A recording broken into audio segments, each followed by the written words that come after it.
টাঙ্গাইলে ট্রাক উল্টে নিহত ১৫ জনের মধ্যে ১৩ জনের বাড়ি নওগাঁয়। সেখানকার সবশেষ খবর জানাতে আমাদের সাথে যুক্ত হচ্ছেন সহকর্মী তন্ময় ভৌমিক।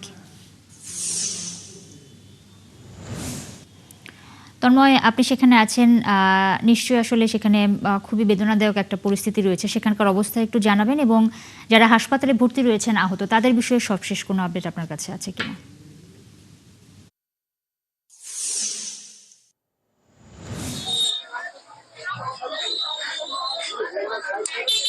ধন্যবাদ নুসরাত। আপনাকে জানিয়ে রাখি যে আমি নওগাঁ জেলা প্রশাসক সাইফুল ইসলামের সঙ্গে কথা বলেছি। তিনি বিষয়টি আমাদেরকে নিশ্চিত করেছেন যে নওগাঁর এখন পর্যন্ত ১০ জনের মৃতদেহ মারা গিয়েছে, তাদের সেই বিষয়টি নিশ্চিত করেছেন।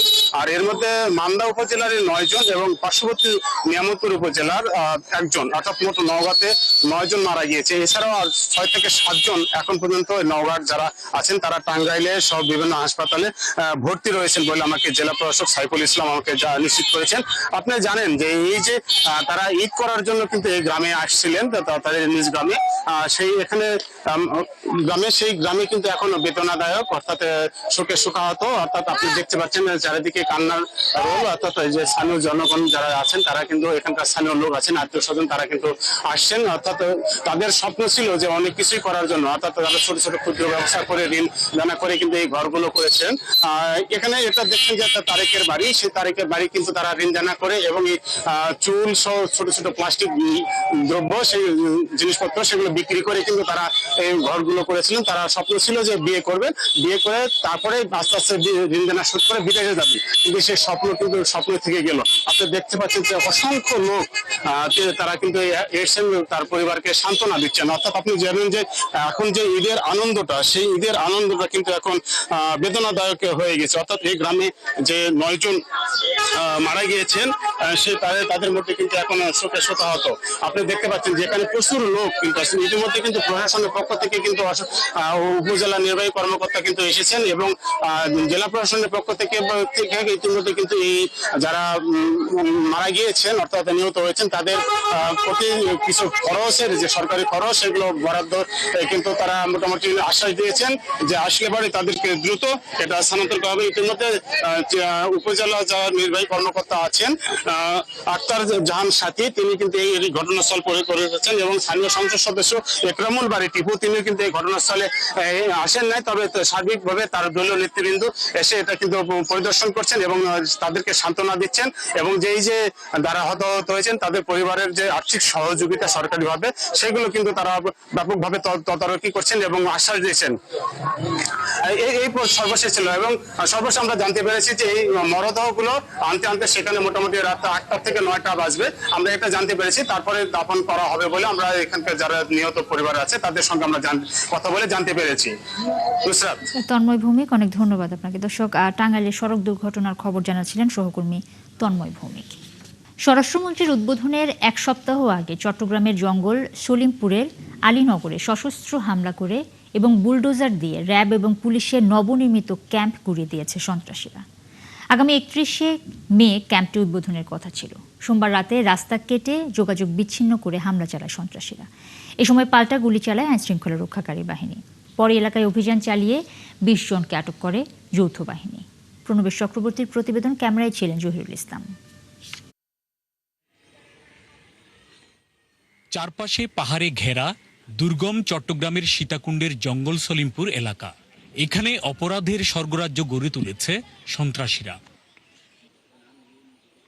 এলাকাটিকে অপরাধমুক্ত করতে আগামী ৩১শে মে স্বরাষ্ট্রমন্ত্রীর উদ্বোধন করার কথা ছিল নবনির্মিত র্যাব ও পুলিশ ক্যাম্প, কিন্তু উদ্বোধনের আগেই ভারী অস্ত্রশস্ত্রে সজ্জিত হয়ে বুলডোজার দিয়ে গুঁড়িয়ে দেয়া হয় ক্যাম্পটি।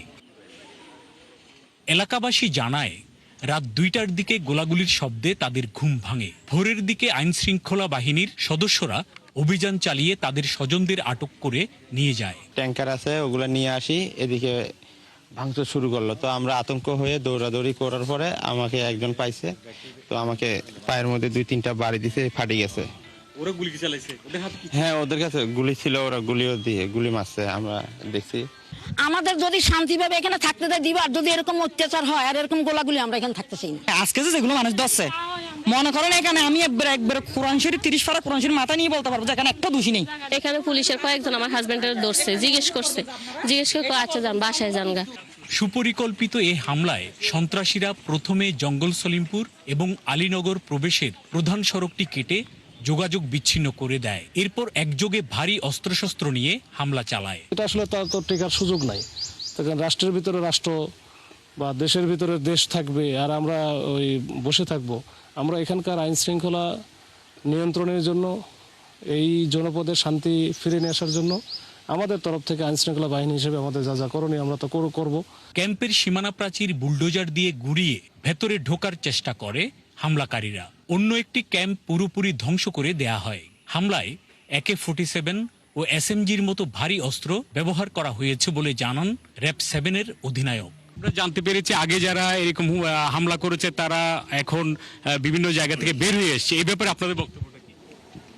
বিভিন্ন জায়গা থেকে মানে কোথায় থেকে? তারা অনেকে জামিন পেয়ে গেছে বা বের হয়ে আসছে বলে। আমাদের সাধ্যের শতভাগ কাজ আমরা করছি। এখন তারপর কিভাবে আসামি জামিন পাচ্ছে এটা তো আমার এখতিয়ারভুক্ত না, আমার ক্ষমতার মধ্যেও নেই। এর আগে গত মার্চ মাসেই জঙ্গল সলিমপুর থেকে সন্ত্রাসীদের বিতাড়িত করতে বড় অভিযান চালায় যৌথ বাহিনী।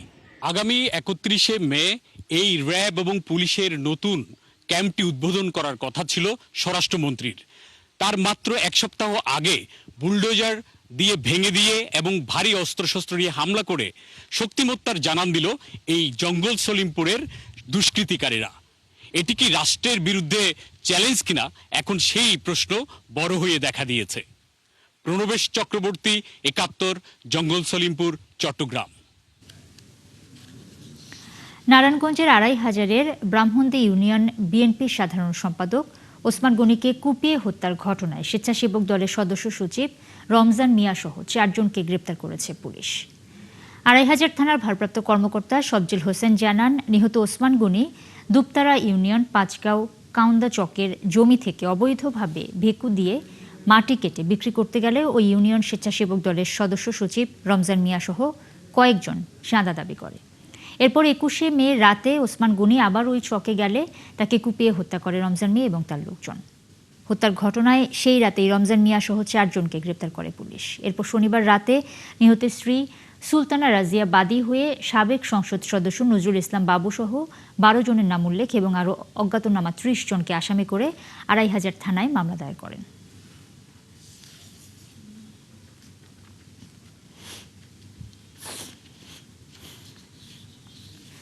সারা দেশে জমে উঠেছে কোরবানির পশুর হাট। পর্যাপ্ত পশু সরবরাহ থাকলেও এখনও বেচাকেনা কম। পশুর বাজার দর নিয়ে ক্রেতা বিক্রেতার মধ্যে রয়েছে পাল্টাপাল্টি অভিযোগ। তবে বিক্রেতারা মনে করছেন সময় গড়ানোর সাথে সাথেই বাড়বে বেচাকেনা। এদিকে হাটে অতিরিক্ত হাসিল আদায়ের অভিযোগ করছেন অনেক ক্রেতারা। সহকর্মীদের তথ্য ও ছবিতে ডেস্ক রিপোর্ট। ক্রেতা বিক্রেতার হাক ডাকে মুখর কিশোরগঞ্জের পশুর হাটগুলো। বিভিন্ন খামারে পালন করা দেশি জাতের গরু, মহিষ আর ছাগলে ভরে গেছে হাট, তবে বেচাকেনা এখনো জমে ওঠেনি। কিশোরগঞ্জের ইচ্ছাগঞ্জ এবং হোসেনপুর উপজেলার পিতলগঞ্জ হাটে আছে দেশীয় গরুর আধিক্য। ক্রেতারা বলছেন এবার পশুর দাম গতবারের চেয়ে অনেক বেশি। দেখছি ওটা ৩ লাখ টাকা দাম দেখছে, আমি ২-৩ বাঙ্গা জন্য বলছি। এখন তো গরু নিতে পারি নাই, দেখি একটু বাজার ঘোরাঘুরি করার পর একটা আইডিয়া করতে পারবো। গরু মোটামুটি বাজার মোটামুটি আছে, একটু বেশিও না কমও না। হাট ইজারাদাররা জানান ক্রেতা বিক্রেতাদের হয়রানি ঠেকাতে এবার নিজস্ব কর্মী সহ পুলিশের টহল দল কাজ করছে। নিয়মিত মনিটরিং করছে প্রশাসন। সিরাজগঞ্জের উল্লাপাড়ায় শেষ মুহূর্তে জমে উঠেছে পশুর হাটগুলো। দেশীয় গরু, মহিষ ও ছাগল নিয়ে জমে উঠেছে বেচাকেনা। তবে হাটে অতিরিক্ত হাসিল আদায়ের অভিযোগ করেছেন ক্রেতারা। ঈদকে সামনে রেখে আমরা একটি হাটে ৮০০ টাকা করে হাসিল নির্ধারিত করা হয়েছে, আর ছাগলকে ৪০০ টাকা নির্ধারণ করা হয়েছে। গরু আছে, অফুরন্ত গরু আছে, কিন্তু তারা কেন দাম ছাড়তে চাচ্ছে না। এদিকে পশুর হাটগুলোতে ব্যাপক নিরাপত্তা জোরদার করা হয়েছে বলে জানিয়েছে উপজেলা প্রশাসন। তো আমরা এখানে তাদেরকে নির্দেশনা দিয়েছি যে মহাসড়ক যেন কোনোভাবেই প্রতিবন্ধকতা সৃষ্টি না হয় এবং গরু ওঠানো নামানোর একটা নির্দিষ্ট যেন জায়গা থাকে। পাশাপাশি সরকারি যে মূল্য, যে হাসিলের যে মূল্য নির্ধারণ করে দেওয়া হয়েছে, এটি যেন তারা নেয় এবং অতিরিক্ত হাসিল যেন কোনোভাবে আদায় না করে। রাঙামাটির কাপ্তাই উপজেলার নতুন বাজার পশুর হাট এখন কানায় কানায় পূর্ণ। দুর্গম পাহাড়ি অঞ্চল থেকে শত শত গরু নিয়ে হাটে এসেছেন খামারি ও ব্যবসায়ীরা। এখানে ছোট গরু চাহিদা বেশি, ছোট গরু আসছে বেশি, আর বড় গরু চাহিদা খুবই কম। ভেটেরিনারি মেডিকেল টিমের নিয়োজিত আছি, প্রাণীর স্বাস্থ্য সুরক্ষার জন্য আমরা নজর রাখছি। হাটে আসা পশুর স্বাস্থ্য সুরক্ষায় মাঠে নেমেছে কাপ্তাই উপজেলা প্রাণী সম্পদ অধিদপ্তর। আল ইমরান, ৭১। ঢাকা চট্টগ্রাম মহাসড়কে নেই যানজট, তাই এবার স্বস্তির ঈদযাত্রা হবে বলছে হাইওয়ে পুলিশ। তারপরেও ঈদের আগের কয়েকদিন যানজট এড়াতে অতিরিক্ত পুলিশ মোতায়েন থাকবে। এছাড়া মহাসড়কে যেখানে সেখানে যাত্রী ওঠানামা বন্ধ রাখতে বিশেষ নজরদারির আবেদন জানিয়েছে চালক ও যাত্রীরা। কাজী এনামুল হকের তথ্য এবং ছবিতে প্রতিবেদন। ঢাকা চট্টগ্রাম মহাসড়কের কুমিল্লা অংশে বেড়েছে যানবাহনের সংখ্যা। যানজট না থাকায় স্বস্তিতেই বাড়ি ফিরছেন যাত্রীরা। তবে তাদের দাবি, মহাসড়কে যেখানে সেখানে যাত্রী ওঠানামা বন্ধে আরো কঠোর হতে হবে। পুলিশ প্রশাসন যদি ঠিক মতো সার্ভিস দেয় তাহলে যানজটটা ক্লিয়ার থাকে। প্রত্যেক বাজারে বাজারেই দেখছি যে পুলিশ আছে, পুলিশ ডাইনে বামে সবখানেই আছে, এখন যানজট নাই। যানজট নাই, যানজট ক্লিয়ার, রাস্তাঘাট একদম ক্লিয়ার। বাজারে জাম থাকে একটু পর আবার সাইডে 2-1 মিনিট পর। হাইওয়ে পুলিশ বলছে, ঈদযাত্রা নির্বিঘ্ন করতে মহাসড়কে সর্বোচ্চ ব্যবস্থা নেওয়া হচ্ছে। যেসব এলাকায় যানজট হওয়ার শঙ্কা রয়েছে সেখানে বাড়তি ব্যবস্থা নেওয়া হয়েছে। এছাড়া সড়ক দুর্ঘটনা রোধে, যানবাহনের গতি নিয়ন্ত্রণ করতে এবং ছিনতাই, ডাকাতি, চাঁদাবাজি প্রতিরোধে কাজ করছে হাইওয়ে পুলিশ। ট্রাফিক ডিউটি দেওয়া হয়েছে এবং রাত্রিকালীন একাধিক মোবাইল টিম কাজ করতেছে। আমরা পশুবাহী গাড়িগুলোকে বিশেষ নজরদারিতে রাখতেছি। তাদেরকে কিছু কিছু ক্ষেত্রে আমরা স্পট দিয়ে পার করে দেওয়া, ছিনতাই প্রতিরোধে বা ডাকাতি প্রতিরোধে আমরা কিছু ডেভেলপমেন্ট করেছি। তারা সেই পশুবাহী গাড়িগুলোকে নিয়মিত তদারকি করে থাকে। আর হাইওয়ে ডিআইজি জানান, যানজট নিরসনে প্রতিটি পয়েন্টে অতিরিক্ত পুলিশ মোতায়েন রয়েছে। এবার যাত্রীরা নির্বিঘ্নেই গন্তব্যে যেতে পারবেন। অতিরিক্ত ফোর্স মোতায়েন সহ ঢাকা থেকে চট্টগ্রাম যাত্রার পথে মহাসড়কে যাতে ছোট যানবাহন বা 3 হুইলার রাস্তায় না আসতে পারে সে ব্যাপারে কঠোরভাবে দৃষ্টি রাখা হবে। এদিকে অল্প সময় নির্বিঘ্ন ঈদযাত্রা চ্যালেঞ্জিং হলেও এবার তা নিশ্চিত করা হবে জানালেন সড়ক পরিবহন ও সেতু মন্ত্রী। নির্বিঘ্নে যাতায়াতটা আরামদায়ক করা, স্বস্তিতে করা একটা চ্যালেঞ্জ। তো সেই চ্যালেঞ্জ যেগুলি আছে সেগুলি আমরা সমাধান করার চেষ্টা করছি। আমি ধারণা করছি বা মনে করছি আপনাদের সবাই সহযোগিতা থাকলে, জনগণ একটু সচেতন হলে, আবার প্রাকৃতিক দুর্যোগ যদি আবার না হয়, তাহলে আমার মনে হয় যে মানুষ স্বস্তিতে এবার ঈদযাত্রা নিশ্চিত করতে পারবো। এবার ঈদে ঢাকা চট্টগ্রাম মহাসড়ক দিয়ে ঘরমুখী মানুষ নিরাপদে যাতায়াত করবে, এমনটাই প্রত্যাশা যাত্রী ও চালকদের। মনিরা কাজুরি, ৭১। ঈদযাত্রায় মানিকগঞ্জের পাটুরিয়া ঘাটে যাত্রী এবং যানবাহনের চাপ কিছুটা বেড়েছে, তবে ফেরি পারাপারে কোনো দুর্ভোগ নেই। সোমবার সকাল থেকে পাটুরিয়া এবং আরিচা ফেরিঘাটে যাত্রী এবং যানবাহনের তেমন কোনো চাপ দেখা যায়নি। দক্ষিণ পশ্চিম অঞ্চলের 21 জেলার যাত্রী এবং যানবাহন অনায়াসেই ফেরিতে উঠতে পারছে। সড়কে এবং ফেরিঘাটে দুর্ভোগ না থাকায় স্বস্তি প্রকাশ করেছেন যাত্রী এবং যানবাহন চালকরা। ঘাট কর্তৃপক্ষ জানায়, ঈদযাত্রা নির্বিঘ্ন করতে পাটুরিয়া দৌলতদিয়া নৌ রুটে 16টি ফেরি দিয়ে পারাপার করা হচ্ছে।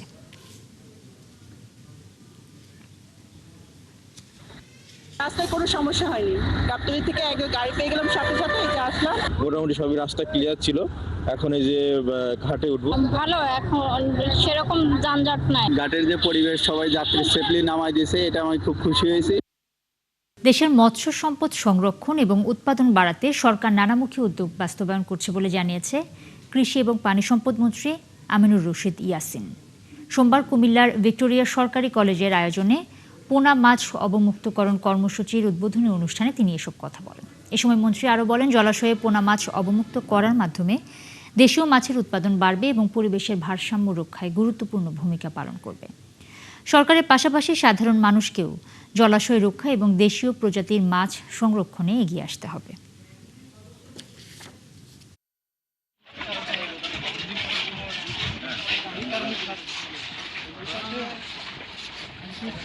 দেশি যে কার্প জাতীয় মাছগুলি আছে, এগুলির প্রোডাক্টিভিটি বাড়ানোর জন্য আমাদের গভর্নমেন্টের যে হ্যাচারিগুলি আছে এগুলিকে আরও মডার্নাইজেশনের দিকে আমরা যাচ্ছি এবং ওই উৎপাদিত পোনাগুলির একটা বিরাট অংশ এই বছরে আমরা উন্মুক্ত জলাশয়ে আমরা করে দিচ্ছি, এগুলি অবমুক্ত করছি।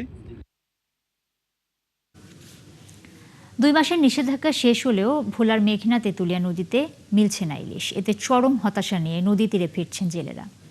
একদিকে ঈদ, তার উপর ঋণের বোঝায় বাড়ছে দুশ্চিন্তা। নদীর বুকে জেগে ওঠা ডুবোচর, অবৈধ জালের ব্যবহার এবং জলবায়ু পরিবর্তনে ইলিশ কমছে বলে জানিয়েছেন মৎস্য বিভাগ এবং বিশেষজ্ঞরা। কামরুল ইসলামের তথ্য এবং ছবিতে প্রতিবেদন। চলতি মৌসুমে ভোলার মেঘনা ও তেঁতুলিয়া নদীতে ঝাঁকে ঝাঁকে ইলিশ ধরার কথা থাকলেও বাস্তবে তার ভিন্ন চিত্র। জাল ফেলে কাঙ্ক্ষিত মাছ না পেয়ে তীরে ফিরছেন জেলেরা। তারা জানান, ধার দেনা করে ইলিশ পাওয়ার আশায় নদীতে গেলেও মিলছে না কাঙ্ক্ষিত মাছ। 2 মাস নিষেধাজ্ঞা শেষে নদী থেকে অল্প কিছু মাছ ধরা পড়ছে। এতে ট্রলারের জ্বালানি তেলের দাম সহ অন্যান্য খরচও উঠছে না। এছাড়া তাদের অভিযোগ, নদীতে অবৈধ জাল দিয়ে অনেকেই মাছ ধরছে। 10,000-15,000 টাকা খরচা, মাছ প্রায় 3,000-4,000 টাকা। এই মাছ আছে তেল কিনা তেল লগে মিলে না, ভর্তা মিলে না, জাল সাবারের জন্য হালাই তুই রাস্তা রাস্তা আডি। নদীতে বিন্দি জাল আছে, আবার নেট আছে, এই সাপলি মাছ যারা ধরিয়া মারিয়া লায়। জেলেদের পাশাপাশি আড়তদাররাও আছেন বিপাকে। পর্যাপ্ত মাছ না থাকায় আগের মতো হাক ডাকও নেই আড়তে।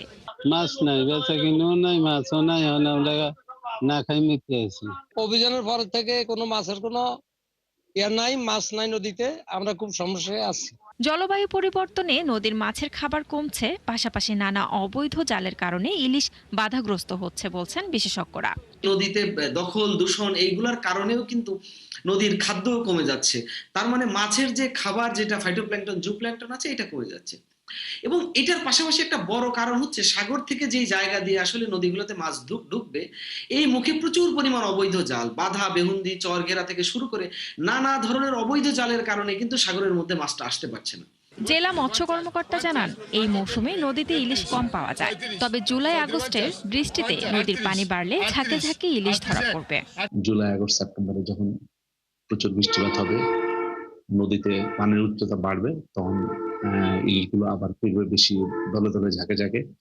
এবং আমাদের বিশ্বাস এবং আমরা আশা করি তখন জেলেরা বেশি পরিমাণে মাছ পাবে এবং তাদের কাঙ্ক্ষিত মাছ পাবে। মৎস্য বিভাগের তথ্য মতে এবছর ইলিশ আহরণের লক্ষ্যমাত্রা ধরা হয়েছে 1,80,000 মেট্রিক টন। শান্তা ইসলাম, 71। 2009 সালের আজকের এই দিনে আঘাত করা ঘূর্ণিঝড় আইলার 17 বছর পেরিয়ে গেছে, কিন্তু সেই দুর্যোগের ক্ষত এখনও শুকায়নি পটুয়াখালীর উপকূলীয় রাঙাবুলির মানুষের মন থেকে। কোথাও নদী ভাঙনে হারিয়ে যাচ্ছে বসত ভিটা, কোথাও আবার ভাঙা অথবা দুর্বল বেড়ি বাঁধের কারণে ঝুঁকিপূর্ণ জীবনযাপন করছে মানুষ। বিস্তারিত কামরুল হাসানের প্রতিবেদনে। রাঙাবালির চরমন্তাজ ইউনিয়নের নয়ারচর, বঙ্গোপসাগরের একেবারে কাছাকাছি এই জনপদের মানুষের প্রতিদিনই বাড়ছে নদী ভাঙনের ভয়। হোসনে আরা বেগম তাদেরই একজন। আইলার পর নদী ভাঙনে হারিয়েছেন ভিটেবাড়ি, কিন্তু বদলায়নি তার ভাগ্য। এখন জোয়ারের পানি বাড়লেই ভয় বাড়ে হোসনে আরার, কারণ নদীর পার ভেঙে যে কোনো সময় বিলীন হয়ে যেতে পারে শেষ সম্বলটুকু। জোয়ারে ডুবি বারদায় বাসি, আমরা খুব অনেক কষ্টে আছি। আমরা পানিতে আবার হিদে আমাগো উডান বাড়ি সব ভরিয়া যায়, কিন্তু ঘর বাড়ি নেবার এমন কোনো আমাগো অস্তিত্ব নাই। শুধু হোসনে আরা নন, নয়ারচর গ্রামের প্রায় 2 শতাধিক পরিবার একই আতঙ্কে দিন কাটাচ্ছেন। তাদের অভিযোগ, এসব পরিবারগুলোকে বাইরে রেখেই নির্মাণ করা হয়েছে বেড়িবাঁধ, আর যারা বাঁধের ভেতরে আছেন তারাও পুরোপুরি নিরাপদ নন, কারণ দুর্বল ও ঝুঁকিপূর্ণ বাঁধের বিভিন্ন অংশ দিয়ে জোয়ারের পানি ঢুকে পড়ার আশঙ্কা রয়েছে সব সময়। অনেক বন্যার লাগে যুদ্ধ করতে আছি, এখন আমার এই ঘরটা আপনার বাস খুলে চাই, আমরা ভাবছি তো অনেক কোনো খোঁজ খবর। একটু স্বাভাবিক জোয়ার যদি বাড়তি হয়, তাহলে আমাদের এমন একটা পরিস্থিতি যা আমাদের ভাষায় প্রকাশ করে যে আমরা জীবনকে একদম বয়ে ধরে আমাদের সন্তানকে নিয়ে দাঁড়িয়ে থাকি। এই অবস্থা শুধু নয়ারচরে নয়, চরমন্তাজ ইউনিয়নের মিটার বাজার, দক্ষিণ চরমন্তাজ, বউবাজার, দারভাঙ্গা, চরান্ডা এবং চালিতাবনিয়াতেও একই চিত্র। এলাকার লোকজন বলছেন, আইলার পর বিভিন্ন সময়ে সংস্কারের কাজ হলেও তা ছিল সাময়িক, যে কারণে একের পর এক ঘূর্ণিঝড়ে এসে সুরক্ষাবাদ ভাসিয়ে নিয়ে যায়। জ্বর তুফান খাইতে খাইতে খাইতে তো এটা মাইতেছি, ঘর দুয়ার কিছুই নাই আমাগো। এই এলাকার মেম্বার স্যার মানে আমার একটু সহযোগিতা করবে, এই সহযোগিতাটাও আমারে করে না। সরকার আমাদের জন্য কিছু করতো, তাইলে আমরা মনে হয় যে এদেশে ভালোভাবে চলতে পারতাম। ঝুঁকিপূর্ণ বেড়িবাঁধ মেরামত ও টেকসই সুরক্ষা নিশ্চিত করতে পর্যায়ক্রমে উদ্যোগ নেওয়া হবে বলে জানিয়েছেন পানি উন্নয়ন বোর্ডের কর্মকর্তারা। আমরা একটু পরিদর্শন করে একটু পর্যালোচনা করে আসলে তালিকাভুক্ত করে আমরা কর্তৃপক্ষের সাথে কথা বলে প্রয়োজনীয় ব্যবস্থা যাতে গ্রহণ করা যায় আমরা সে চেষ্টা করব। যদি কোথাও কোনো হঠাৎ করে জরুরি অবস্থা দেখা দেয় তৎক্ষণাৎ আমরা ব্যবস্থা গ্রহণ করতে পারবো। আমাদের হাতে গোডাউনে জিও ব্যাগ রয়েছে এবং আমরা তৎপর রয়েছি। অরক্ষিত এলাকার মানুষের দাবি, কার্যকর ব্যবস্থা না নিলে ভবিষ্যতের যে কোনো বড় দুর্যোগে ভয়াবহ ক্ষতির মুখে পড়বে উপকূলের এই জনপদ। কামরুল হাসান, ৭১, রাঙাবালি, পটুয়াখালী। দর্শক, চলছে দেশচোখ সরাসরি সংবাদ অনুষ্ঠান দেখতে চোখ রাখুন ৭১-এর ফেসবুক পেজে এবং সাবস্ক্রাইব করুন ৭১-এর ইউটিউব চ্যানেল। সাথেই থাকুন ৭১।